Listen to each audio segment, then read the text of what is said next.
Wake.Show. As everybody knows, the show needs an intro. This is that intro. Fisher in the foreground.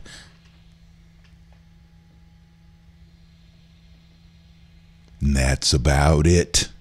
Stuff you should know, and I will talk a lot of shit. Good morning and welcome. Hi, honey. How are you? I don't know where Sam is. I don't know where Chris is. The dogs didn't make it in today because I had an appointment this morning. Sorry if I'm yelling. I just had a cup of coffee. Robert, Tom, good morning. How are you guys? I hope all is well. Share if you get the opportunity to. Let people know that we've started a show here called the Wake.Show on Facebook Live, Twitter, YouTube. You can subscribe on YouTube to the Wake.Show. It's easier to search the Wake.Show with Fisher, and then we'll come up first. Otherwise, there's some other Wakes out there, some Wake shows. You can also track us down on Periscope. Oh, actually, I guess not now because Sam's not here. In order for that to happen, because we moved over to my personal page to build our community, to get some traction. And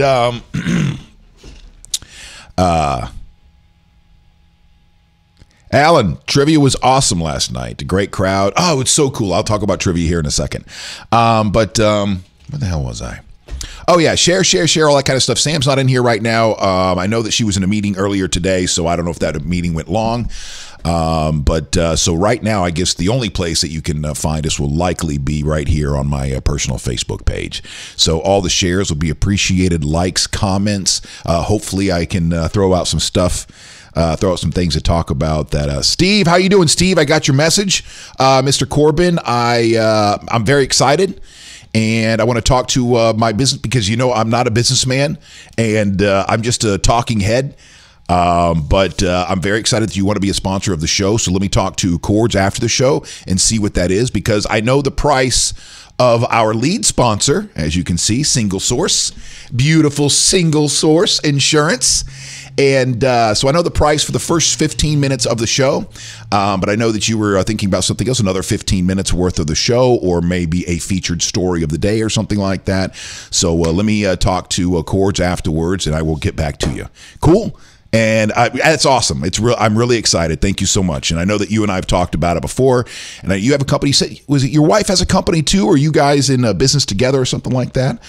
And not only that, we have our 100th episode coming up just around the corner. I know there was somebody else who was talking to Matt, my good friend Matt from Masteries, was like, hey, man, I want to be a sponsor. Let's talk. And I guess that's why I went to you instead, not being a businessman. I thought I could get it cheaper. LOL, JK, yes, please get back to me. Well, we'll see. We'll see how this goes. Because, if this were just me, I'd be giving all this shit away for free. But that's the problem with people like me. That's why you have to team up with people like Cords. If you're somebody like me, you're a good salesman, or you've got whatever, charisma and something. You have something. I don't know, whatever it is. But if it were up to me, I would be broke as shit all the time. and so I'm trying to learn business in my 40s. I'm trying to learn what business really is in my 40s, because, man, was I naive growing up. And thinking that, well, if you're going to open a business, you just go get your license, and then you open up a store or whatever it is you're going to do. And there you go. Business starts coming in. You just make sure that you're paying your bills on time. You got your accounts receivable and your debt ratio, all that. And that's it. Oh, no, that's not business. That is nothing of what business is. So I will get back to you on that. Thank you so much for inquiring. I was joking. No, I want to support you. We are in business together. Small business lending, profitability consulting. That's right. Small business lending and profitability consulting. All right. Maybe we cut a deal where you guys lend us some money and for a sponsorship, and I take that money and not put it in my pocket, but secure some things around here. And who knows? I don't know how this kind of stuff works. But thank you, Steve, for inquiring. I'll get back to you on that one. We'll get to stuff you should know here. And let me go ahead before we get to On This Day and run down some of the things I have for stuff you should know. And again, thank you so much to Single Source Insurance. That is so cool that you guys are a part of the show. And yeah, so basically they're a partner that has come on to let you guys in on what's going on. They're a partner who has come in And so this is, I don't know if I'm supposed to talk about this kind of stuff. Is this the kind of stuff that's behind the scenes, is supposed to stay behind the scenes? I'm not quite sure, but I'm sure I will find out after the show if I'm wrong on this one. But yeah, so they're excited to partner with us, and yeah, so that so for the first 15 minutes of the show, you'll see their logo there, and that's awesome. So do me a favor, if you guys are looking for insurance. I don't believe that their thing is health insurance. Sam did say it's a one-stop shop for everything, so maybe they do have a feature those kinds of things. But if you're looking for, your car, your boat, your house, that kind of stuff, make sure. Just, hey, listen, man, I am not one of those that goes, hey, go call them, spend money with them, da da da da. No, man, just do me a favor and include them in your list of when you're doing your due diligence. If you're looking for some new insurance, you're looking for better rates, you're looking for better coverage, just go, hey, listen, man, Single Source Insurance are cool enough to help out Fisher with this new venture. So I'm going to go, inquire, go look into what they're doing over there. So thank you once again to Single Source Insurance for being a part of the show. Good morning, Terrence, Giuseppe, Franco, Rob, Patrick Murphy. How are you, buddy? We still got to work something out, Patrick. Wait, is that the right? Is it which Patrick Murphy is that? If that's the Patrick Murphy from the Silks, you and I still got to talk, buddy. Coming up tonight, you guys can join me downtown St. Pete for karaoke from 8 until midnight at Park and Rec downtown St. Pete every Wednesday night from 8 until midnight. Coming up here in a couple weeks on Tuesdays, because somebody was inquiring or asking about trivia night last night, which was awesome. But coming up in a couple weeks, I'm starting a new trivia night. We're going to do it for a month here in Tampa. I don't have any trivia nights or any gigs in Tampa. I live in South St. Pete. So I don't really want to come to Tampa at night if I don't have to, unless I'm making some money, which I'm really not making some money for this trivia thing. But here's the deal. What had happened is a buddy of mine, a friend of mine that I've known for years, is now the general manager there at Ducky's.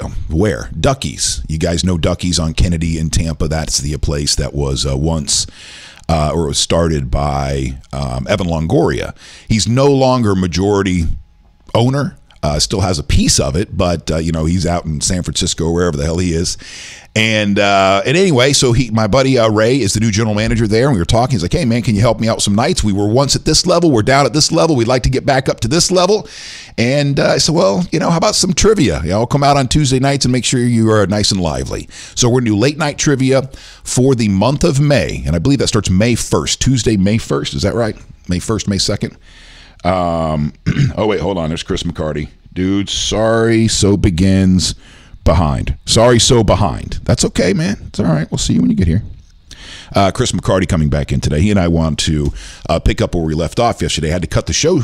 Well, it wasn't short. It's just that it had to end because I had other things. I had to fire the system back up for some clients and provide original digital video content for them. And so Chris and I were actually fighting at the end of the show yesterday. Like, not fighting. I mean, we're friends. We love each other. But it was, we were definitely not seeing eye to eye on something. And we got off in a discussion on cheerleaders, NFL cheerleaders. It was in the paper yesterday, a story about them. And I don't know. Listen, I don't want to start the argument without him in here. All right. It's like me when May 1st. Thank you, Ray. There's my buddy Ray right there. Ray Anthony Cordero, May 1st, Tuesday, May 1st. And so we're going to be out there. I'll be out there every Tuesday for the month of May, and we'll see how we do. If people come out and want to do trivia at 10 o'clock on a Tuesday night, 10 to 11:30, like some late night trivia. I'm also thinking I wonder if we should, if I should spice it up a little bit. I'll be coming from the beach, right? I have my Tuesday night gig out at the beach, St. Pete Beach. And that's more family friendly, people on vacation, St. Pete, all right, St. Pete Beach.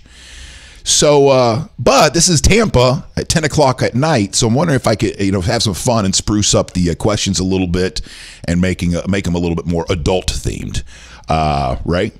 Let loose. All right. Well, Ray, then if you want me to just start letting loose, I'm just going to have a bottle of liquor in front of me every single day, start going like this, and then just wherever it takes me, it takes me. But that's not where I want to go with this. All right.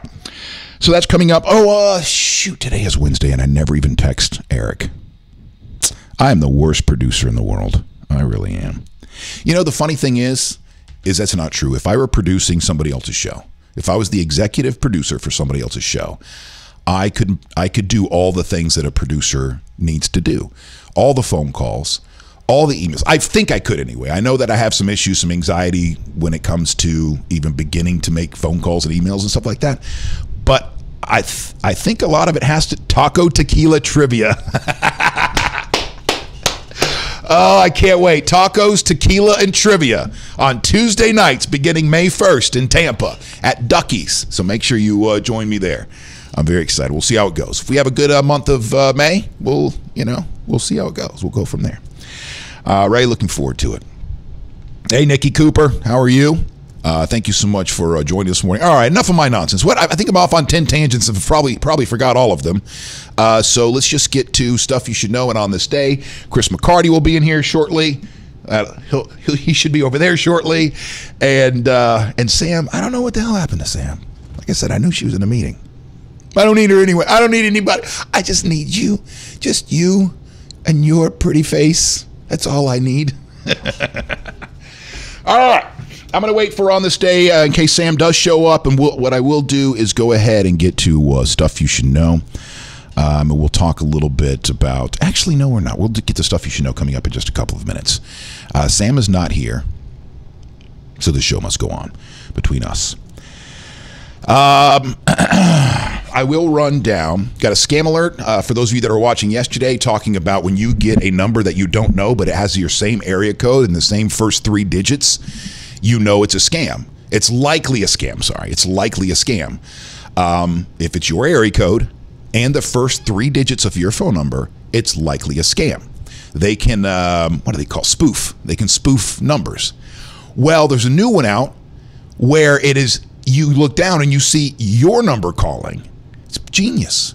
It's genius because people are so maybe not the people who are a little bit more tech savvy and younger and this and that, but the older generation, you're going to get them like this every single time. That's my number calling me. Click, and then the scam is somebody saying that it's the phone company and that there's something's happened to your account. And they need this information, that information, and before you know it, you've given them too much, and it's too late.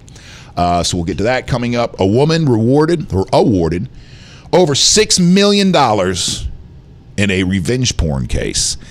And it is so odd the times that we live in, this revenge porn stuff where, people date, they break up, and then one of them's an asshole and decides to post some of their more intimate moments on the internet. And the law, from what I understand, the laws are still trying to catch up with this kind of stuff. And one of the things that women are doing to combat this is copywriting themselves physically, copywriting their breasts and such. We'll get to that story. But this woman was awarded $6.45 million in a revenge porn case coming up today. Also, Mark Zuckerberg was in front of Congress. If I remember correctly, or if I saw correctly, he was testifying, but I don't believe he was testifying under oath. I think it was one of the headlines that I saw yesterday or the day before, which I don't even understand. Why even testify?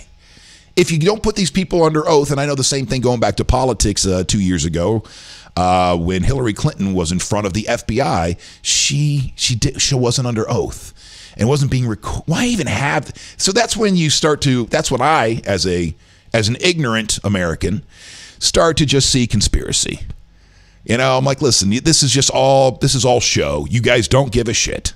Well, no, that's not the way it works. You have to understand the process. And just to get them in front, we can't force them to go under oath. And if we tried to force him, he wasn't going to come talk. So we wanted him to sit there and not be under oath. For what? For show? So it looks like you guys are looking into some stuff, but then at the end, your lobbyists are going to go, this is how you're going to handle it. It's going to look good to your constituents because it's going to seem like you've done this because you gave up that. But in the end, you and your family, the generations after you, and your friends, and all the people that gave you money to help you get into Washington, D.C., you'll be fine. Don't you worry. I could be wrong on that. Could be wrong. Drain the swamp. When's that starting? When's the draining of the swamp going to begin? Also, the oldest lingerie model on the planet. She was a former Playboy playmate going back to the early 1920s. Wait, hold on. Maybe it was. Oh, the 60s. Sorry. 83 years old now. So we'll look at some of these pictures and then try to. We'll just see.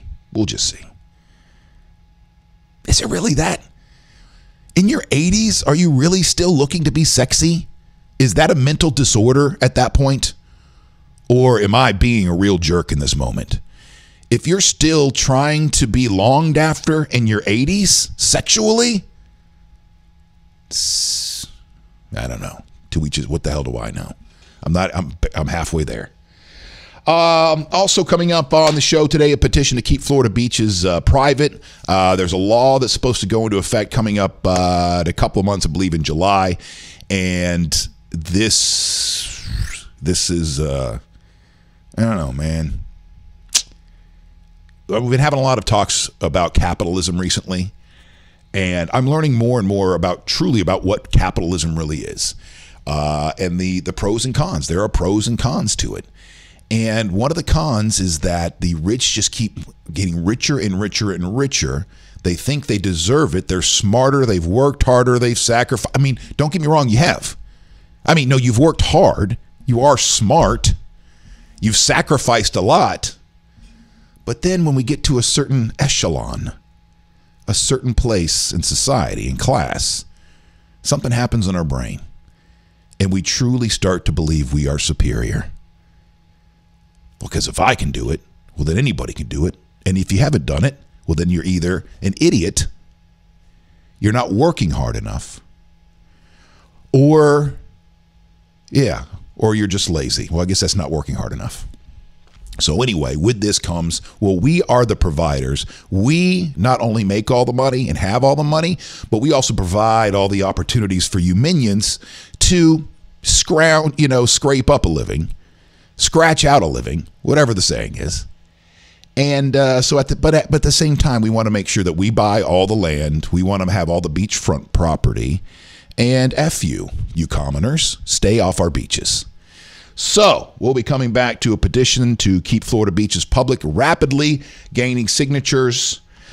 Also on the show today, John Boehner. Do you guys remember that name? Former House Speaker John Boehner. If you don't follow politics, he was the one Republican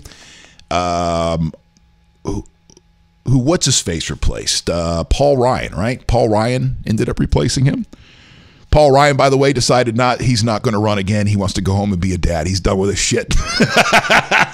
He's done. Like, no more. I'm not running again. You can have this. I'm going to go be with my family. But anyway, John Boehner has switched sides. No, not from a Republican to Democrat.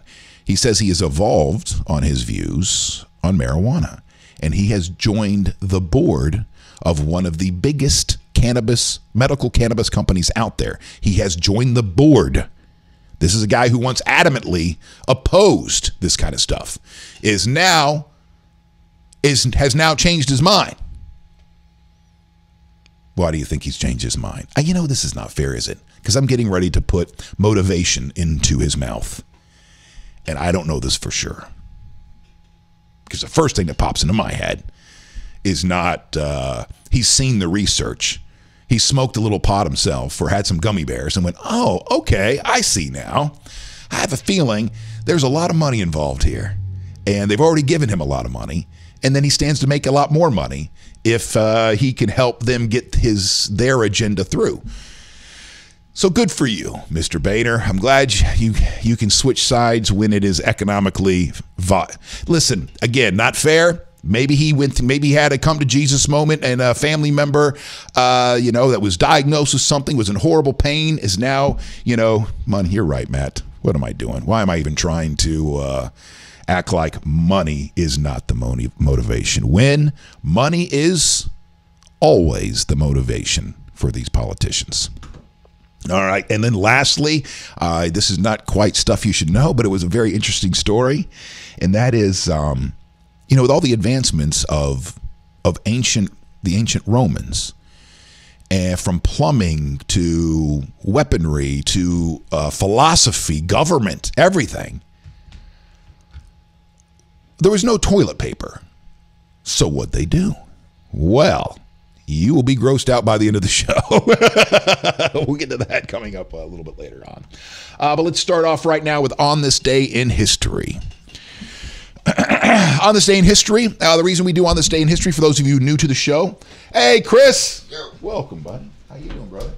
What's up, brother? Welcome. How are you? I'm well. How are you? Doing all right. Doing all right. Let me get you. Let's do a little bit more like that. Get you settled in. Getting ready to do On This Day. Word.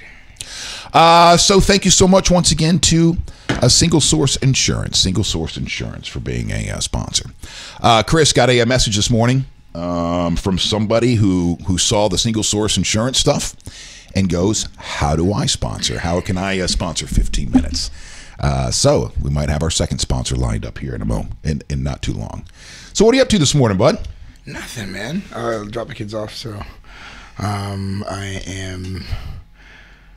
like, okay, all right. Well, you just 5 days in a row, which is great, but it's like, any single parent understands. It's oof. Yeah, 5 days in a row of having to take or drop off the kids and all that stuff. Deirdre, thank God she didn't know, because she's like Aunt Dee to them, so she helped. But oof, to get older. All right, well, let's go over On This Day, and I don't know what happened to Sam. I would imagine she got caught up in a meeting. But we'll go over On This Day, and the reason that we do that, because for those of you like my old radio friends and stuff like that, if you're like, man, that is such an old school like bit that nobody does unless you're like a radio station that's appealing to 100-year-olds. And there might be a little bit of truth to that, but I will say going back to single digits for me, 8, 9 years old, 10, 11, 12, one of the things that I love the most listening to the radio were On This Day, because I feel like it would put everything in perspective. All of a sudden, this moment, everything that's going on in your head gets stretched out over a timeline. And you calm down a little bit. You realize that whatever's happening today to set you off in the news will likely, I'm not saying fizzle out, but just likely be an On This Day in history years down the road, and we'll be moving on and getting upset and nervous about something else. So here we go. On this day in 1814 is the headline coming from history.com. Napoleon exiled to Elba on this day in 1814. Henry Ford marries on this day in 1888. Truman relieves MacArthur of his duties in Korea in 1951. On this day in 1870, war is narrowly averted. I'm clicking on this one because I want to know what happened. Because a lot of times let's just see. On this day in 1870, which war, what happened? While visiting Marathon, Greece, Lord Muncaster of Britain is kidnapped by brigands, almost resulting in war. The pirates were experiencing kidnapping and had used it as let me make this bigger for you guys.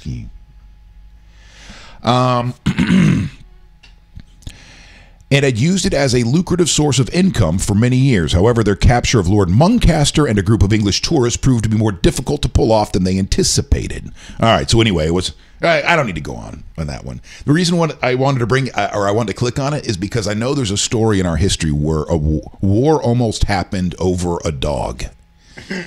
Like, we almost went back, and I want to say it was the Brits, we have a couple of posts, this is going way back, and like somebody's dog wandered into somebody else's land, and they killed the dog or something, and a war almost broke out over that. And so that's why I was clicking on it, to see if it was that story.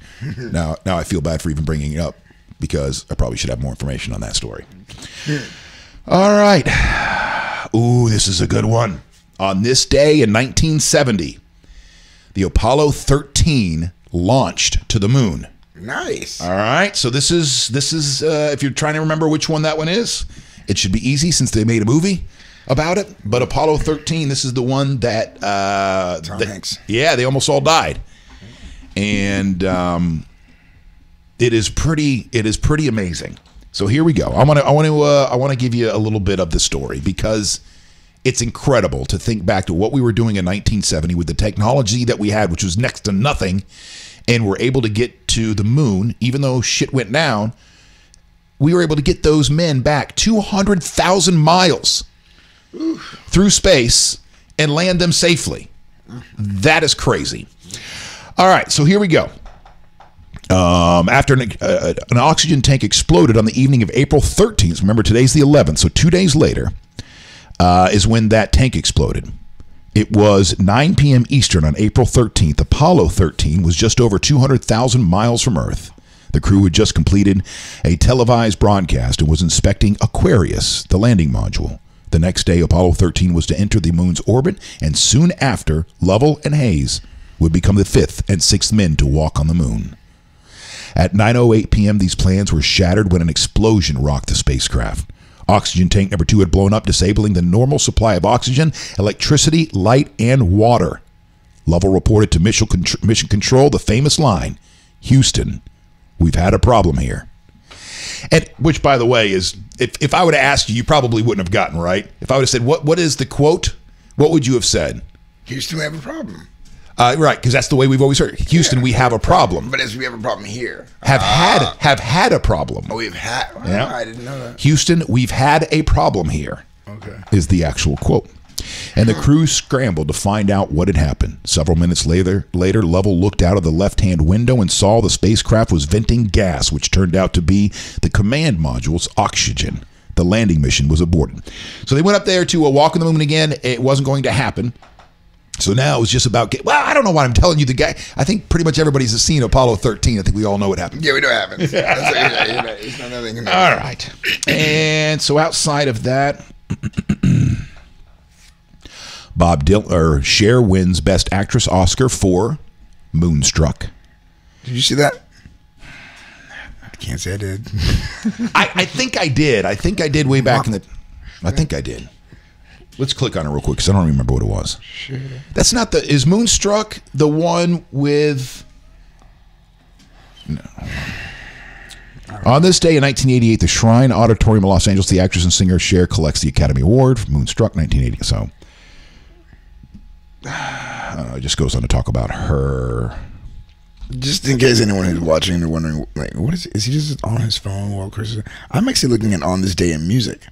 Because I figured, I'm a musician. I'm like, we should do that as well. So I'm just looking up things. That's pretty cool. I've seen some pretty cool stuff. So I'm just waiting my turn. That's because the only thing I have in music, because they have the music category. They line them up. Let me show you real quickly here on history.com. They line them up. And then they categorize them. So you'll have sports, like On This Day in 2004, Phil Mickelson wins first major at Masters. World War I, World War II. Music, Bob Dylan plays his first major gig. Got that, yeah, in New York City. In New York City. What else do you have music-wise? I have the Beatles. This is crazy. The Beatles set a new chart record where they had 14 songs on the Billboard 100.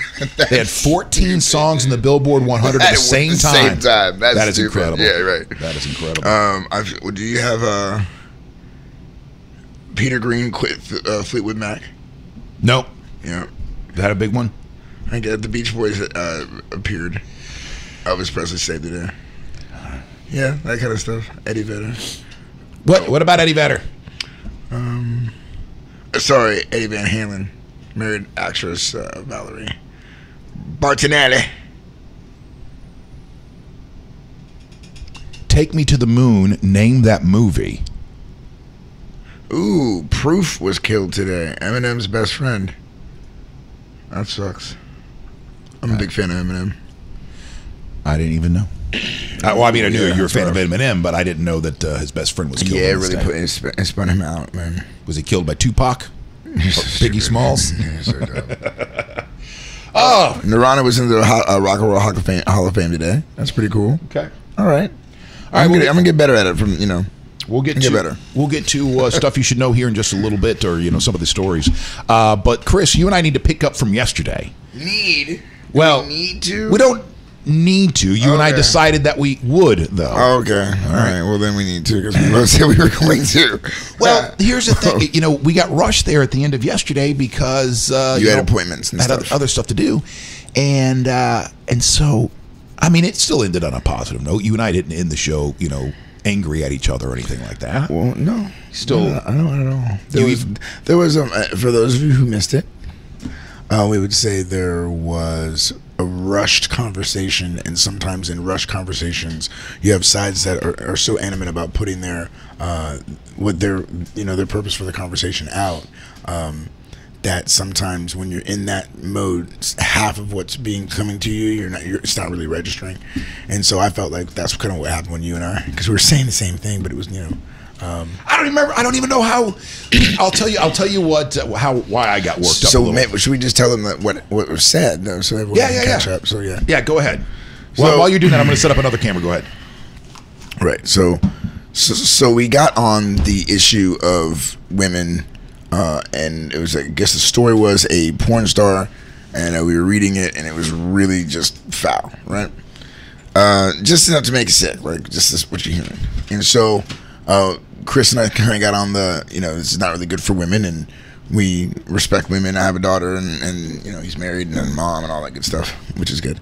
And so we lined up, and so we keep on going, talk about, I forget what the next topic was.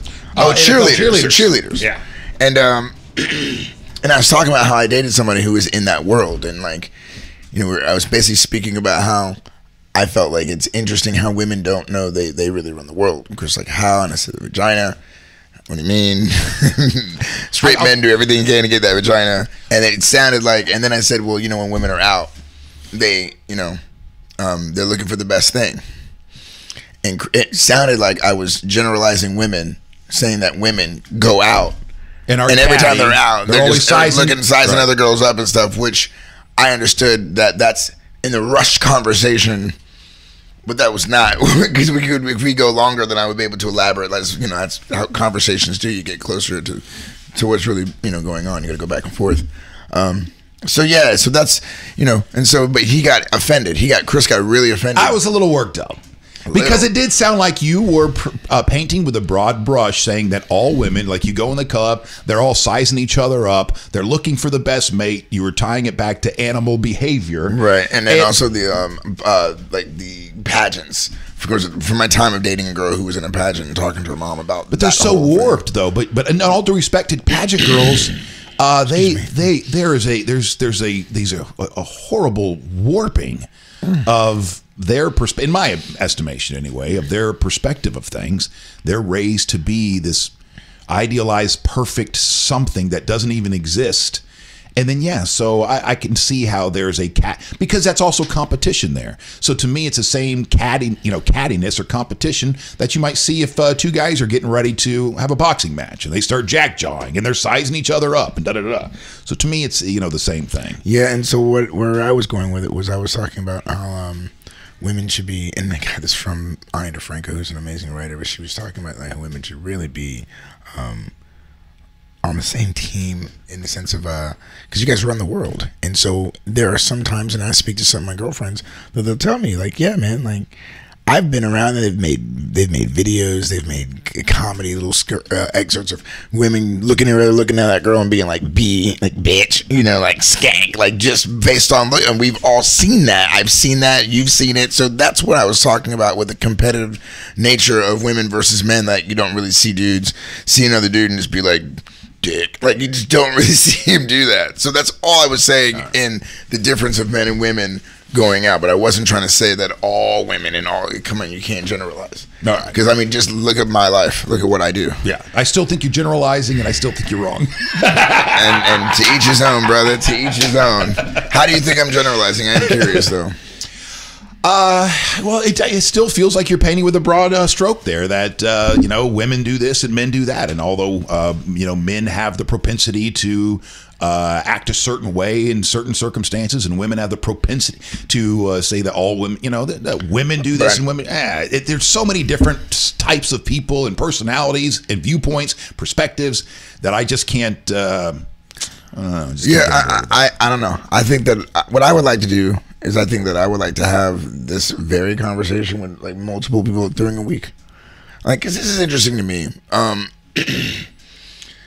I feel like it's not necessarily popular among men, my stance on speaking like this, but I believe in balance. And I also believe that it was great because when black people needed a voice, they needed someone who was white in power. So when women need a voice, I think they need a man. And I do have a daughter, and I love, my God, I love her so much. And like I say, I believe in balance. So I think it's a good thing for women to understand, like, their power is more than the vagina. If they could get out of that, I mean, that's, I guess everyone knows, but like, just less of a, and more of a cheering camaraderie thing, kind of like how dudes do.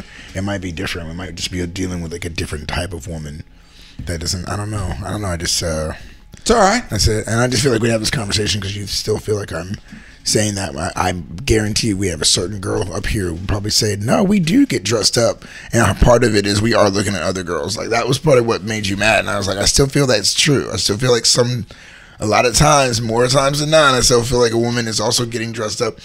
Perfect, a woman. Oh, perfect, a woman. Sam. It's not a woman, it's just Sam. Sam. It's Sam. Sam, do you have any of your girlfriends? You have a lot of girlfriends? Okay. Do you feel or think that, and have ever heard any of your girlfriends get dressed up and maybe be out of the club, and you see them sizing up other girls? Yeah, absolutely. Yeah, absolutely. Okay. So she just said, yeah, absolutely. Yesterday, Chris got so angry with me. You said that men didn't do that. Not like women. No, exactly. Do you think that men size up men like women size up women? Not in the same extreme. Thank you. Not in the same extreme. I'm sure it's like, I feel like for guys, it's definitely like but like girls like will focus. Grab the microphone. Thank you. And then girls will sometimes, have you ever heard a girl be like, bitch? Like, we're skank, or you've seen like the comedy sketches. I mean, it's definitely way more judgmental. Right. And that's what I was saying to this dude. I'm like, hey, it's not. And I said I felt that people women are judging other people at all times. It doesn't matter what, if you're a man or a woman, but women do tend to focus on it more. And like, I'm guilty of it too. And it's definitely something that I notice with me and other people. Thank you. Now, you still now back feel to the same way you feel now that she just said the same thing I said? Am I still objectifying? In all due respect to both of you, anytime I hear somebody generalizing and painting with a broad brush, I will bristle. I will bristle every time. Because as you were doing that yesterday, all I could think of are those people that go that black people have a tendency to do this. White people have a tendency, always do this. And that kind of shit just, it bothers me to my core. And so even if women have the propensity to size somebody else up, I think that men do have they do. They absolutely. I didn't say that. Talking to the front of that thing. Oh, I'm sorry. This is the first time I've used this. It's all right. It's very heavy. That's why I had to lean on it. I know. I think that people judge other people. That's not something that I'm disputing at all. I think that men do it. I think that women do it. Literally, I'm sure like cats and dogs do it. But I'm saying that he asked me if I think that women, like my girlfriends, do it while we're out or whatever, and I said yes. She said absolutely yes. Yeah. Absolutely yes. It's something that I've noticed in both men and women, so I'm not disagreeing with you. And so to go even further with that, like it's kind of like, well, yeah, never mind. Go ahead, Chris. No, I'm listening. I'm trying to, because I'm the odd man out here. I'm not going to, like yesterday, obviously. Well, he was saying it's like when black people do this or white people, and I'm saying the only difference is we're not talking about a color, we're talking about gender. Like there's just a woman, just a man. There's all kinds of, but we're saying even in all those different races, we're talking about gender. I'm not talking about, I get what you mean by like white people, black people, and I'm not doing that. So I'm not like I'm not casting off women, especially when I start off and say women run the world. Like clearly that person is not going to be like trying to be like chauvinistic and I'm like, I have a daughter, women run things. I wish they were on the same team. I wish they didn't know. And I was only trying to explain where I felt like saying what I felt like. Part of it was for me growing up, I think there was like 6 elementary schools. And for us growing up, we had soccer. And on the soccer, there were girls who played along. It wasn't like a whole girls soccer spot, but there were some girls that played, but there was dudes. We had Boy Scouts, we had Cub Scouts, we had, this, that, we had that. And we had, it's just like club oriented, like just dudes. And now we have like frats, and then we just have dudes. And so girls didn't have a whole bunch to select from. And then but what they did have is they definitely had pageants. And I felt like sometimes those pageants put those girls up against each other and had something to do psychologically with that. And even on the cheerleading spot, this is because we were watching cheerleaders, like the hypocrisy even in that. You've got cheerleaders and they're like, hey, we love all breast cancer awareness month. They like really trying to get these ladies to think that yes, ladies, football, we're behind you. But there are 0 business owners that are women in the NFL, 0. So you want to tell me they really can't, like, you know what I mean? And that's where I'm like, well, you only pay these girls like $20, like that's, you know what I mean? So that's all I was trying to say. Like, I wish that women understood that but there's always someone that's messing it up for the intelligent ones, I guess. All right. Does that make sense? Or did I just ramble on too much? No.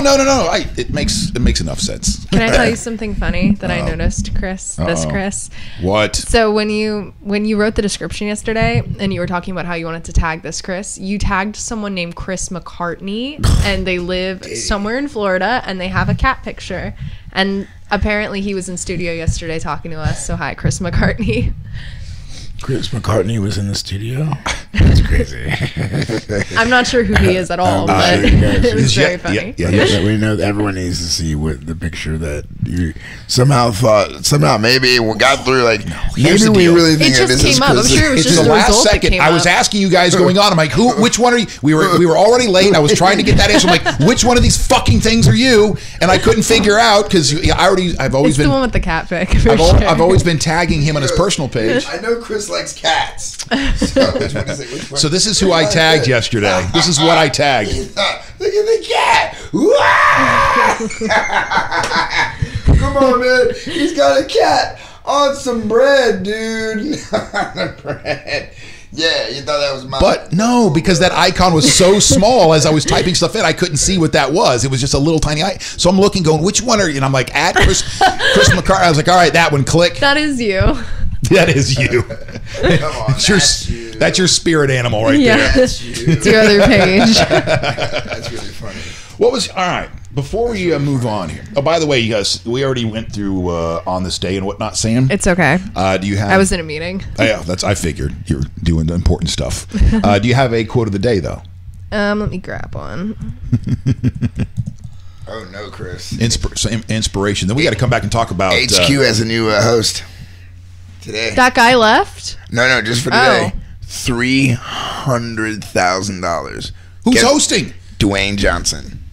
Wow, really? It is officially blown up, done. dude. It is officially. I don't know who had that money behind it. Yeah, it wasn't that host. I no. did a little reading. There's a company behind what he's talking about is Trivia HQ. Trivia HQ, they have a 3 o'clock and 9 o'clock game.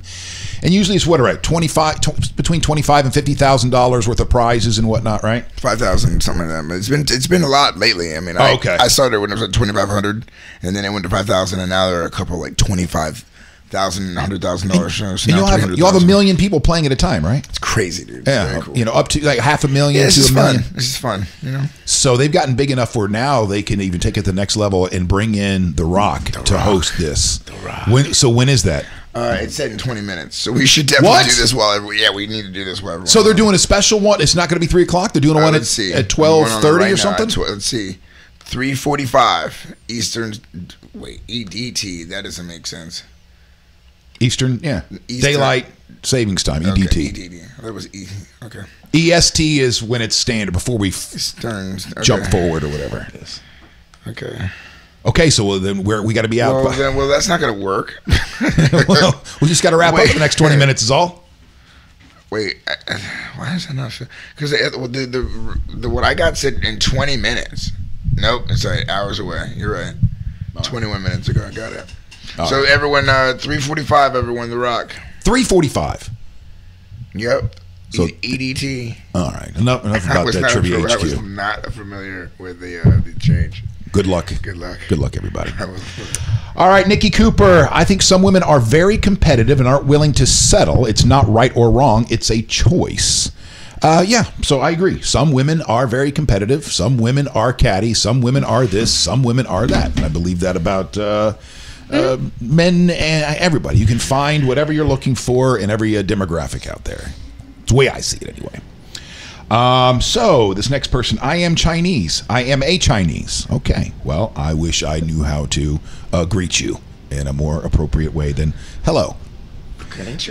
Oh no, it's Japanese. Be careful. I know we're just going to sound ignorant if we go down that path. At least I corrected myself. All right, and as long as you don't put on some accent in all this.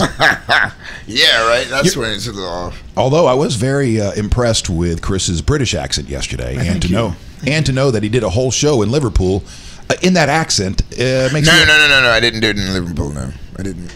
Oh, I thought when. No, I was really cognizant of not doing it. Right, because it's one thing when someone looks at you and you speak this way, and they're not used to it. They don't know what to think, right? But if you go to the country where they speak this way, they think you sound like an idiot. Well, right, he's a bit of an idiot. Yeah, but mine's not that bad. But you don't really stand out. They're like, oh, well, he's one of us. Oh, whatever. But if it's more interesting when you're an American, I guess. Not quite sure why. But Sharon Poulos just joined Chris, and you'll remember Sharon a couple years ago. You joined me at a middle school. Remember for that Great American Teach-In? Yeah. Remember that day? Mm-hmm. And so that was Sharon. That was a teacher that was. Tell her I did win this past one, or I can tell her myself. Hi. Yes, Sharon, thank you. I did another one. It was awesome. You guys are awesome. Love teachers. The ones that stick with it, man. You guys, I think they need to give teachers who stick with, like, after like 5 years, 10 years, like a huge, you stuck with these little shits for this long. Here's like $200,000. Like, you know what I mean? I feel like there should be something like a bonus. If you a huge bonus, like you stuck with like 10 years. If in 10 years we get like $500K, like that's. So if you're a teacher in the public school system, something, man, because they get. I know, but you have to understand how the other side. There's a whole a cross section of America that wants to defund public schools altogether and privatize everything, and they don't think that the public school system is working. There's some decent arguments to be made, and their thought is, all right, government, get out of the way of education, let everybody privatize this stuff, and people will send their kids to the school that they want to based on the merits of that school, and blah blah blah blah blah. And they look at the system right now as how much money does the public school system generate for America every single year? And the answer is zero. How much money do they take, and how much money has to go into that? And that's billions of dollars. And so I don't like the thought of it being privatized, but I don't know. Sharon Poulos, 21 years, she says. And she likes your idea, Chris. See, I mean, like, she loves your idea. She loves your idea. There was a teacher when I was in 3rd grade, Roberta Zivanov, and I still keep in contact with her. She helped me out through my divorce. Wow. Yeah, dude. Like, she was the first person who told me that, Chris, she pulled me aside at a little, she said, you really should think about entertaining. You are really good. We did like a Paul Simon Call Me Out, like, and I was by myself doing it. No, I wasn't by myself, like in a group or whatever. But yeah, like, she's the first person that like literally put that pill in my head, and I agreed to it. And how old were you? 3rd grade? You said 9 years old, dude. And that's the first time someone said, "Hey, you should think about entertainment." Should really. I mean, and the way she looked at me, like, I couldn't help but believe her. And now look at me. Yeah, man, and the fact that I keep in touch with her, like, yeah, man, she's real. Teachers are so important, man. What's her name again? Roberta Zivanov. Roberta Zivanov. Yeah, man. And this is when you were in Gainesville? Friendly Flyer. Yep. Wow. Shout out to all the people who graduated from JJ Fidley. Sharon would like to. She takes the umbrage. Is that what it is with what I said? She goes, "It isn't zero, because we are funding the future leaders of the country." Thank you. I was a private school. Thank you. Or public school when I was in, elementary school. So I am a product of that, and I am definitely one of the leaders of tomorrow with my little kids running around everywhere, man. I agree. From Nikki, the public school system is on shaky ground. They are not given much government funding. Teachers are buying supplies out of their own pockets. It's a shame. It is a shame. That's true. Well, I do think it's a shame how we approach the but I'm just getting it now. It's just recent years that I'm getting why it is that that our school system is underfunded. Because I always looked at it like, this is the future of our country. Exactly. Why aren't we putting more resources? Why isn't everything going? That's the thing. We can. It's our priorities. But that's the thing. No, the people with the money, the wealthiest of the wealthiest, are offended by that. Which is why I said our priorities. The fact that they are offended, it's because their priorities are different. It's just like our military. Once you come back here, once you're done, making sure that you're securing our interests somewhere else, making sure we have the oil. But once you come back here and you're effed up, well, sorry, we're going. You're not going to get the treatment you need because, well, you already did what we needed you to do. So thanks. So my senator's son, can keep going to Harvard or whatever the F. That sounds like how America was taken, right? Like, thanks. That's where we live, guys. We live in that place. Thanks, and it sucks. I wish that more people were like, "Hey, like, listen to this. Listen to these teachers. Listen to what they're saying. Like, they feel this. Like every complaint, not even a complaint, just they're sharing their thoughts about things that we don't even know they're living in, and it's coming out like that. And like, man, it's real. Like that's something we got to fix. That's us all together. Okay." That's where our balance is off. Like I'm telling you, man, we need to figure out some way to get teachers more money. Sam, remember yesterday we were talking about scam alerts. I do. We were talking, and I told you about Switch. I told you about how.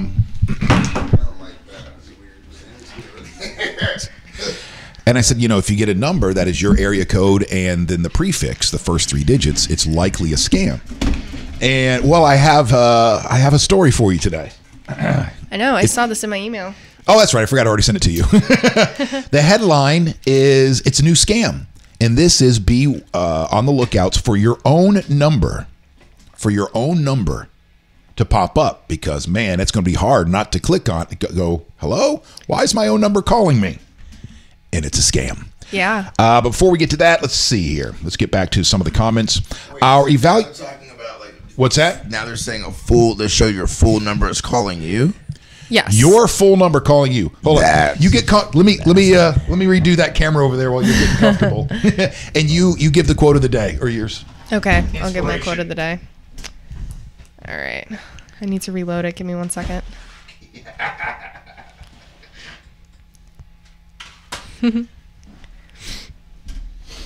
I got the quote of the day. You got the quote of the day? Stop eating that shit. Stop eating that shit? Yep. That's the quote of the day? Yeah. All right, I got to listen to you on that one. Where does that quote come from?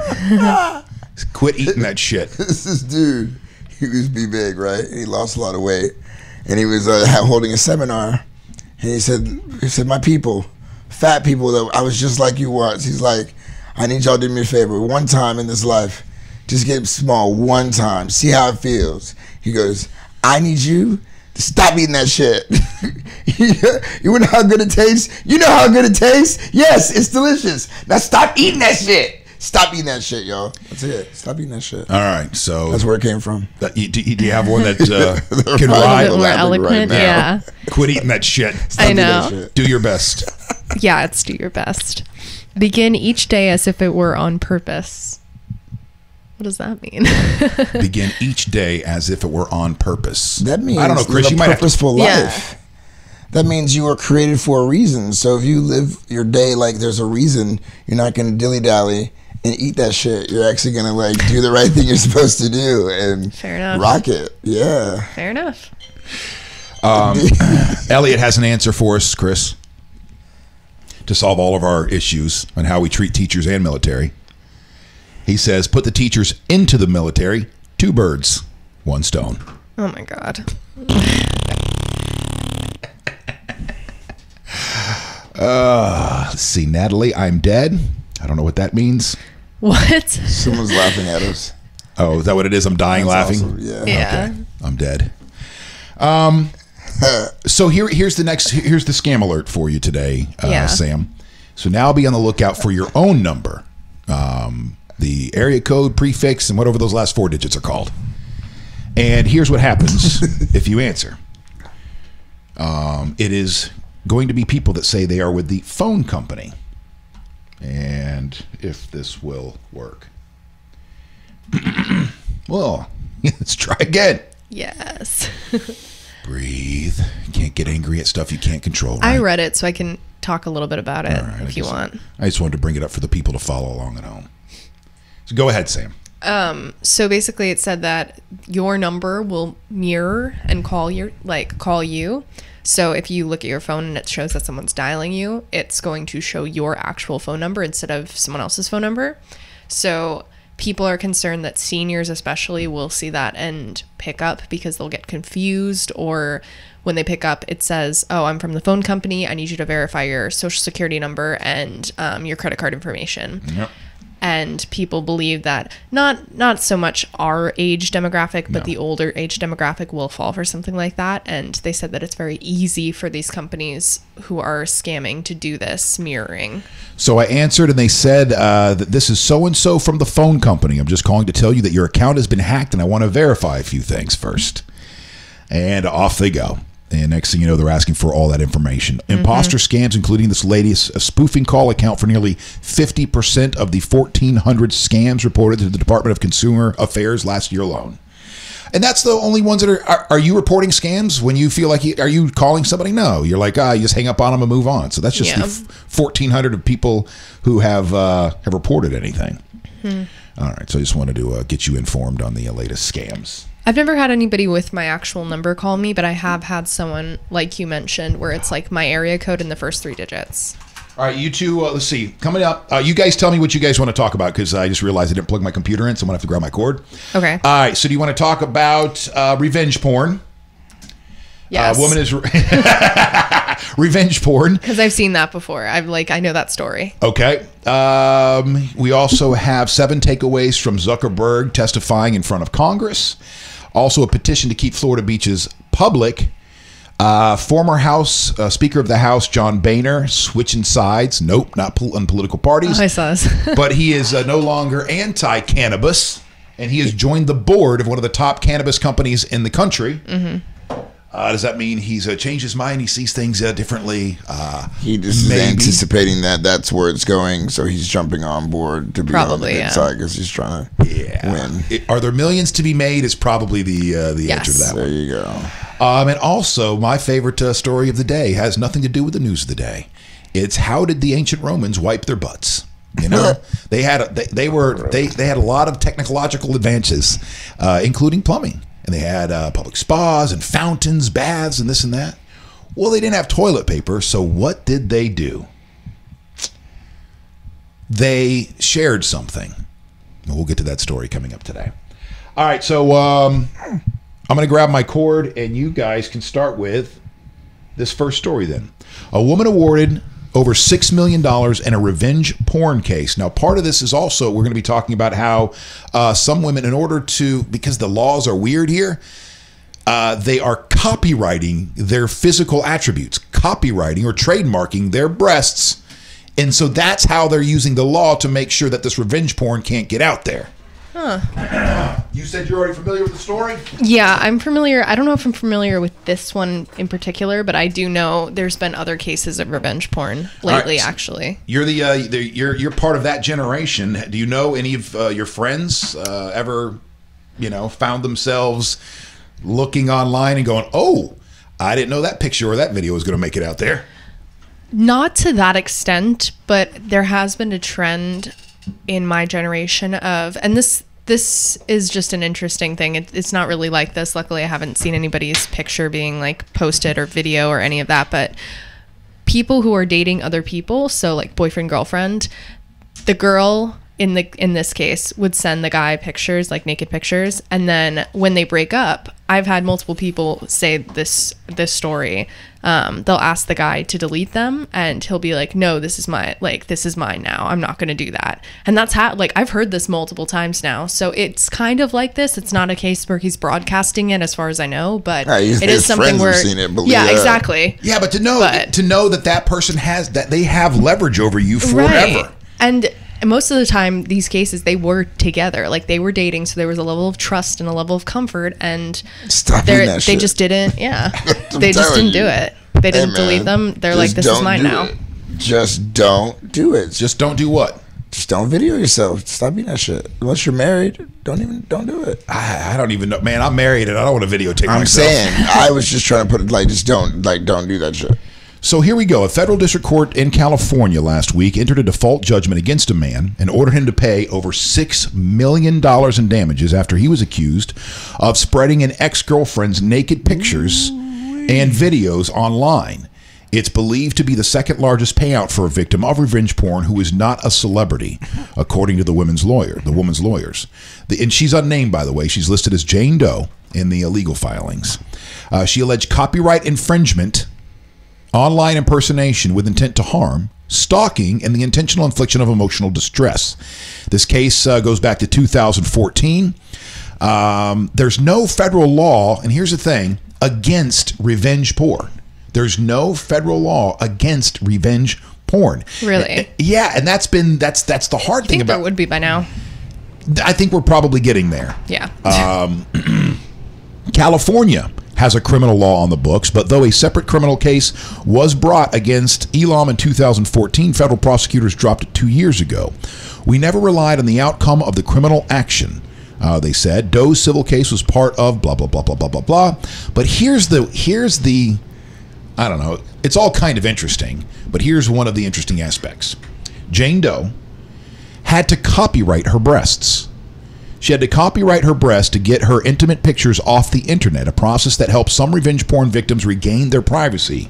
Doe chose. Yeah, man. That's crazy. I'm sorry. No, go ahead. No, I wasn't trying to comment. I was just like, wow, yeah, wow. Sorry. Doe chose that route in part because of the way that Elam obtained the photos, according to her attorneys. Doe sent the photos to her ex while the two were in a relationship. That meant they were initially obtained consensually. Some websites refuse to remove images that were taken with consent if the person does not register a copyright. Doe's copyright registrations, however, enabled her to get her images removed from some websites. She was awarded $450,000 in damages because. Wow! So they're having to use other law. They're having to finagle the system basically to get their privacy back. That's unfortunate. I know, and I wonder. I wonder why it's so hard, and I wonder if it has to do with expression, our freedoms of expression. If you've consented to, hey, you've got this photo out there or video, and then you shared it with someone you loved and you thought respected you, and then things go south, it's not as easy as just, all right, delete that because that's me. I guess is the way the law is written. No, yeah, it's they mine. Need to change that law, man. Like, it just needs to be a situation like I don't know. I feel like just stopping at the root. Like, if you're in a relationship with someone and that leaks out, either way, jail time. Something just scare people to just not even do it. I'm surprised you know what I mean. Like, do you feel that, Sam? Like something that protects people from that. Like jail time in what case? Like in the case of you and I are together and we break up. I got a video and I leak it out and I put it out on like sites. Yeah. Jail time. Yeah, I mean, I think that there should be some extent, even if it's jail time or a fine or something. Yeah. Yeah, just to kill that. Like, kill this. I agree, but I have a feeling the reason it's not there yet, and it doesn't give me the reasons here in the story. I have a feeling that there's some constitutionality that is like I said, some kind of freedom of expression, the press, something like that. I'm just saying, I wish that we had, because it would just destroy it, would just end all that. Because absolutely. I'm sure there are people who are like mature and they're like, they got their stuff and then no one knows about it and they kept the respect of that union. But there are other people who, like this dude, that's not cool, man. Elliot says, unfortunately for him, Disney trademarked his genitals before he could do anything with them. And his mom says, I agree with Chris. Just don't do it. It's not necessary, especially when you know that could happen. Elliot, you're 0-2 today. Just fall back and let it go, man. It's all right. Give him some time. Got till tomorrow, man. Try again tomorrow, bro. We got a little bit more show left. All right. So next up, some takeaways coming from... Actually, I don't know if I want to get into this. We only got a little bit left. But yesterday, Mark Zuckerberg was in front of Congress. He had a 7-hour, I think it was. I don't know how many hours he was there. It says live. When I was on YouTube, it said live now. 7 hours. Yeah, I think he's in front of him again today. Oh, he's there again? Okay. But to me, I guess you can still catch him and stuff. But, you know, if you're not under oath, then, you know. What's the problem? What do you do? Well, no, they're not this has to do with the privacy and data breach. Privacy Okay. Congress wants to know how it happened. Is this the one that has to do with the Cambridge like, Analytica? Yep. Okay. Yeah. Gotcha. All right, so we'll just touch on a couple of things and then we'll move on, okay? So Facebook is cooperating with special counsel Robert Mueller. Zuckerberg couldn't or wouldn't answer some questions about Facebook's how they track their users. So anytime he says, I don't know, I don't believe him. Yeah. He goes, there have been... You do? Yeah. Yeah? I don't know. I mean, sometimes it's not him doing it. I didn't do it. I don't know. I'm trying to find out. He's the figurehead, but sometimes he really doesn't do it. I'm saying he may not know. I don't know how that happened. I'll try to figure it out. I may not be maybe I'd be swift and try to figure it out. Real quick, figure it out right now. So, quote, there have been reports that Facebook can track a user's internet browsing activity even after the user has logged off the Facebook platform, okay? So, can you confirm whether or not this is true? So, the question was this. There's reports that even after I leave Facebook, somehow you track me when I go to my browser. And he goes, I don't know. I don't believe him. Senator, I want to make sure I get this accurate, so it would probably be better to have my team follow up afterwards. And the person goes, you don't know?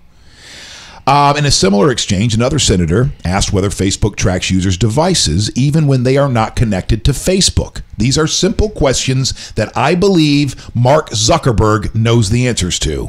I agree. That sounds like he probably should know that, but go ahead. So here we go. He answered, I'm not sure the answer to that question. They go, really? Yes. There may be some data that is necessary to provide the service that we do, but I don't have that sitting here today. So that's something I'd want to follow up with you on. Man. Yeah, dude, that's just a program, I would think, that you'd be able to have it coming to you and you just follow it right back like a tag, like it's like a watermark, but like a, you know, like, yeah, that doesn't seem like it'd be too difficult. I like the next one. You need to keep reading because I like it the best. Some senators don't understand how Facebook works. And perhaps the most glaring example, Senator Orrin Hatch, who's 115 years old, asked Zuckerberg, how do you sustain a business model in which users don't pay for your service? Zuckerberg paused for a moment, seemingly surprised by the basic nature of the question, and said, Senator, we run ads. That's so funny. It's not the whole truth, though, because part of that business model is, well, what the people don't know using Facebook is... He's 84, by the way, so... 84, not 115? Sorry. Yeah. Sorry, I was off on that one by a little bit. Yeah. What we didn't realize is that we are the product. That when we go to Facebook, we become part of the product. Mm-hmm. All right, public speaking does not come naturally to Zuckerberg. An ad-free subscription-based version of Facebook is possible. That's enough of that for This right is now. all very interesting to someone, especially in my position where this is my entire career pretty much at this point. And a lot of people are making careers out of social media, and I'd like to make a career out of social media in the future because that's where we're going. But this is a very interesting time for all this stuff to happen because now I'm going into client meetings and having to explain to them why Facebook's doing this. And it's kind of screwing us with analytics unless you're paying. So it's a very tough position to be put in when this is your job. Well, this is one of the reasons why, one of the main reasons why we moved the live feed, the original live feed that we do every day, to my personal page. Because when we were going live on the Wake.Show first and then pushing it out from there, well, that stuff changed in January. You know, you would get the alert if you had liked the page, right? And followed the page. Yes. Is when we go live, you'd get alert. Correct. Hey, they're live. Well, Facebook decided that ain't happening.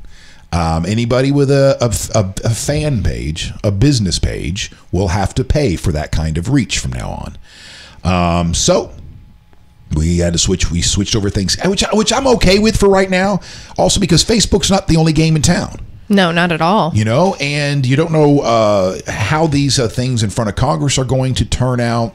We've got that hashtag delete Facebook. You know, that movement out there. It's very small, but you never know. One little thing, Zuckerberg says the wrong thing, pisses, sounds snarky, is condescending to the users, and all of a sudden it'll be en masse that people start deleting their Facebook You okay, page. Chris?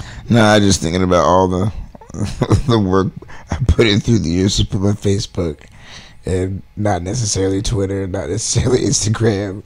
And I'm hearing this, and I just was like, oh man, we had 9,300 something likes, like, you know what I'm saying, and that's phenomenal. I'm like, man, that would just be so depressing. Yeah, but for an you're not even. I mean, you are a business in yourself, but you're not a business page where it's something like Bake More Pies. So having that amount of likes, just like it's you. Like the only thing you're marketing is your brand, you, like Chris McCarty. That's got to make you feel so good, that's bud. great. That just you alone. You're not. Your service is yourself. Right. And so, like, that should be something you're proud of in yourself. Oh, absolutely. Extremely proud of it. But I'm just saying, like, if Facebook were to stop. Oh, yeah. Like, it's great to sell myself on, like, a festival and be like, hey, we've got 9,000. Like, really? And they look and they're like, come on in. But if I don't do that, then it's like Instagram is it. And I'm like, damn, I have not been doing Instagram. Well, I was like, damn, that would suck. A lot of the advice I've been getting over the past few months is that I need to be a hell of a lot more active on Instagram. Instagram is the place to be. It's like Twitter, but with pictures. Correct. And even Twitter. I was talking to Cords the other day about this, and this is your boss, and this is his wheelhouse. And he was telling me that if it weren't for Trump using Twitter as his main platform to communicate, that Twitter may have already fizzled out, that they were on the decline until Trump came in, boop, boop, boop, boop, boop, really? and That's brought very it back interesting. Yeah, and that, and so I don't know where those numbers right now, but Twitter's my favorite platform. Twitter's my platform of choice, actually. Mine too. Instagram, Instagram's good too. I mean, it's very good for businesses, but I definitely prefer Twitter, especially if you're a news outlet nowadays. Twitter is where it's at. You need to be on Twitter because you can get out info so quick. What's that? Deirdre's been telling me Twitter. You gotta do Twitter. Twitter's been telling me this for months. And Instagram, you can go live. Well, you can go live on both Twitter and Instagram now. Right. And so those are huge. And that's one thing people watch more on Instagram generally, unless you're like a big platform, then they'll look at your Twitter. But well, let's run time to go to Instagram. Let's run through some things here. I got some client stuff that I was supposed to take care of in 2 minutes that I'm going to have to push back. No. All right, so an old Playboy Playmate. This is her from the 60s. Let me show you a shot of her in her Playboy Playmate days. So there you go. Is now the world's oldest lingerie model at 83 years old. Great-grandmother Dory Jacobson happily poses in her underwear as part of the efforts to show that growing old does not mean you have to stop being sexy. Well, I mean, yeah. You don't need to be sexy at 83. You can be other things at 83. We're so obsessed with this. Yeah, like, weren't you rocking sexy your whole life? Like, can't you just stop? Like, be like, all right, tap out. Yeah. Like, yeah, 80. Like, man, if you really are still, I don't know. I don't want to judge. I'm sorry. No, but we get so obsessed with this that at 83 years old, you think that all you still are is just a shape. And and here's a quote that I heard: in life, you can serve. Hold on, it was serve God, so it could either be a host to your spirit, or you could be a hostage to your ego. A host to your spirit or a hostage to your ego. Like you know what I mean? And so, like, that ego, like a hostage, like you're 83 and you gotta be you're a hostage to that ego. All right, well, I'm a hostage to my bladder, so we're wrapping this thing up. Dude, you know Sam and I can talk. All right, yeah, man. Here you go. Well, Chris, why don't you come over here then? Why don't you come on, take the seat. Come on over. You guys chat it up. Come on over, baby. And I'll be back. Okay. We're gonna sell you out while you're gone. I know. All these buttons and stuff, man. Look, y'all. What's up, everybody? I have buttons to do.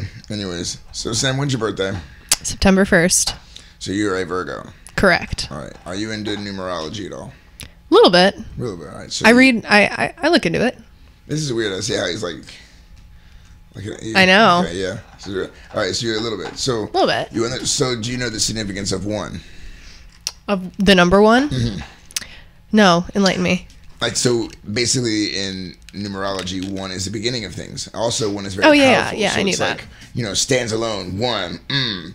So Virgo 1, like you're very, when I say into yourself, not like into yourself, but you know who you are. You are grounded, steadfast. You do your thing. You know what you want. Like you can work alongside people, but for the most part, like you're the leader in like your group. Like people tend to lean to you. Is this correct? Am I saying the right stuff?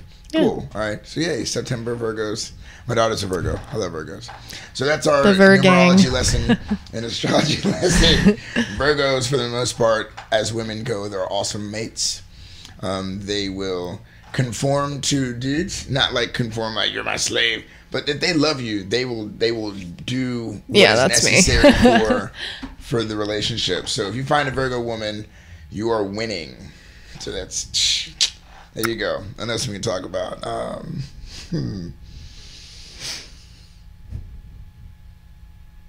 Kids this morning. Yeah. All right. So last night, how was this? Is crazy. So my son's like almost 6 years old, right? Mm-hmm. And we're finally talking more. And last night, like he started crying. I was like, go to bed. And I went out to the room. He started crying. What's up? He's like, I have nightmares. Oh. He's like, yeah, I have this nightmare. This guy keeps coming to me, and I'm like, where do you have this nightmare? And he's like, I have it at mommy's house and at your house. I'm like, is it the same guy? It's like, yeah, it's the same one. He's like, she's like, well, what happens? Like, it gets on me sometimes and it won't let me go. He's like, that's why I don't want to be alone. It's like really freaking me out. Like that just happened last night, right? So like, it's nuts. Like you go in there being a dad and you think, which button is the bottom ones or the top ones? Top or bottom, number 3. Okay, so there you go. Right, and then you go back to that. Hey.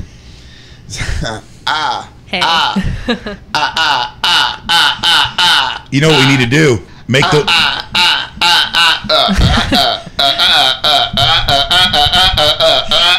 I'm sorry. We need to make those foot pedals, man. It'll be all you. I'm telling you. Right. Yeah, so it's crazy when you go in there like to be a parent and you're like, I'm excited to be a dad, and like, but you don't really go in there with the thoughts of like these moments of, and each stage is different. Like they can't really talk. They're trying to communicate. They know they communicate. Now they're learning some words, but they have these feelings and they don't know how to articulate these feelings they have. And so they get frustrated. And it's like, and each moment is so different. And like it weighs on you, and to lay there and you hear your son crying is like, I get nightmares and it's the same night. Oh my goodness. Like, and that's like, I can't do anything to stop it. It's just rough, man. Well, your boy's having some issues with nightmares? Yeah, I just found out about last night, man. We were talking about it last night. Just because he's how old now? 6? He's 5, almost 6. His birthday's June 23rd. What are his nightmares? I was saying that he has this reoccurring nightmare where there's a figure and he sees a figure. It's the same face, and it comes after him and like scares him. And he has a nightmare at his mom's house and my house. And it's always the same thing. And sometimes it jumps on him and it really scares him, and like to the point where like it can't be in the room by itself, dark, needs to sleep with a cat, like yeah, and like this is and he doesn't recognize the figure. It's just some figure that's after him. Yeah, it's like he's seen it, he sees it, doesn't really know who it is, what it is, but it's messing with him, and he sees it, and it's like so it's one of those things where we have to like really think about just doing like like lights and stuff, because you guys like how I did that, like boom. I was like real slick. I did that, pulled it, and I was like, I put lights and stuff, just real comfortable right here. Cords is gonna kick you out. He's gonna be like, I'm having Chris do the show. Only because I can go do So yeah, that's right. So how do you interpret what he's going through? I think that the divorce at 2.5, when he used to come over and always walk right to my side of the bed, always every morning, when that stopped, I feel like his safety net, comfort, I feel like it snapped. It's him, and then it's his mom, and then it's his dad. And then when we split, it wasn't safe anymore. So I feel like basic insecurity. That's like he doesn't want to be alone. And it's interesting because his sister doesn't have that. I was gonna say, does your daughter get like that? Yeah, because she's not now, a little bit more now, and she's 3.5, and I don't know how much she's picking up on him. But it's very interesting, man, and it's what I find very sad but true. A lot of times, their mom can. I'm a loving dude. Their mom is going through stuff, right? So she can be very volatile, and I find that when she lashes out, there's some weird bad dream. There's some bad thing happening at school. Like I still feel like they say the kids feel it. They're still so connected to their mom and so connected to. It's sad, man. It's real. It's very real. Like having kids, man. Like it's not what I thought. Of course. Better than you thought, I'm sure. Though. Oh man, it's everything. Everything's just more intense. Like everything has just with purpose. You rise with purpose. Like I have to be up to make sure these kids are okay. That's why I got Roxy. That's why I'm not even kidding, man. When I first got Roxy 5 years ago, Roxy is my Yorkie. Yes. Our Yorkie. Yeah. My wife and I. And but that's one of the reasons why I took her in when a buddy of mine, because she was 6 years old at the time, long story longer. He's like, hey, you want Roxy? And I thought about it. I went, I do, because I was at a point in my life that I could not get out of bed in the morning. And I knew that if I had a dog, that I would have to get up. There's no staying in bed. And it worked. She gets me up every day before the sun. And back then when I first got her, we went to the park every day for 5 months, and it was great. It was therapeutic. And now what's funny is if you would have had Joey would have slept the entire time probably. Yeah, you're right. You're right, because Joey... I know you guys don't care about my... I'm trying to relate, Chris. I'm trying to relate to having kids by bringing up my dogs, and I know that's ridiculous. Kids, so I relate. I feel you. I have a dog. I'm relating to Sam then. But she's right. Had I gotten Joey first, he's like a teenager. He's like a little teenage boy. He's like me. He can't get out of bed in the morning either. It's cute. But, cool, yeah. So that's everyone who has kids knows. Oh, I'm supposed to. Man, I you got to bring your kids back again. They were really cute. Yeah, awesome. All right, let's see.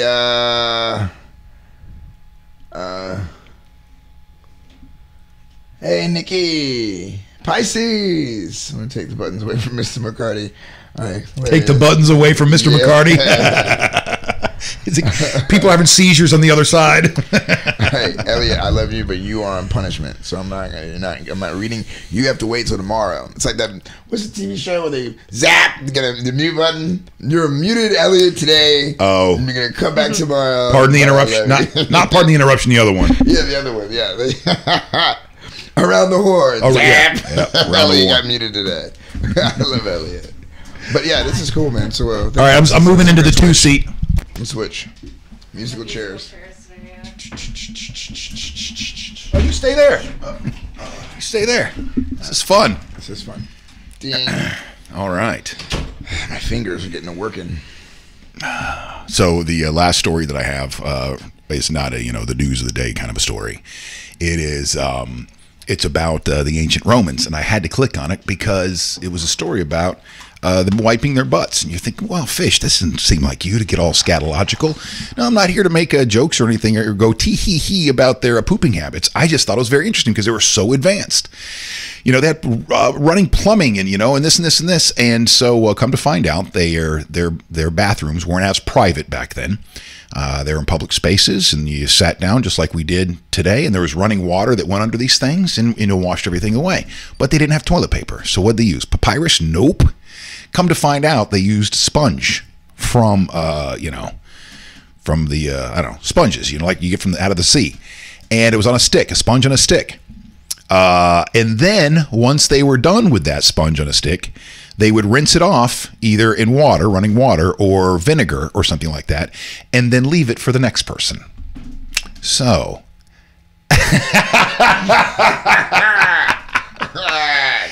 So that answers that question. And as far as urine goes, so you would pee in a pot, And then when that would get full, it was kind of like the trash. You would take that pot and pour it into a bigger bucket outside. And then once a week or whenever it was, you had the guys sanitation would come by and empty out all the buckets. Oh man! And that was a very advanced society. Oh man! Well, come a long way, haven't we? Yeah, maybe. A single source insurance. Want to thank you guys again for sponsoring. And of course, everyone wants to sponsor. We're taking all sponsorships, and we love companies that are trying to help. Of course, and push things along with other people. That's what Quartz is about, Chris is about, I'm about. I like this seat. And I like changing. It's fun, you know. So, and all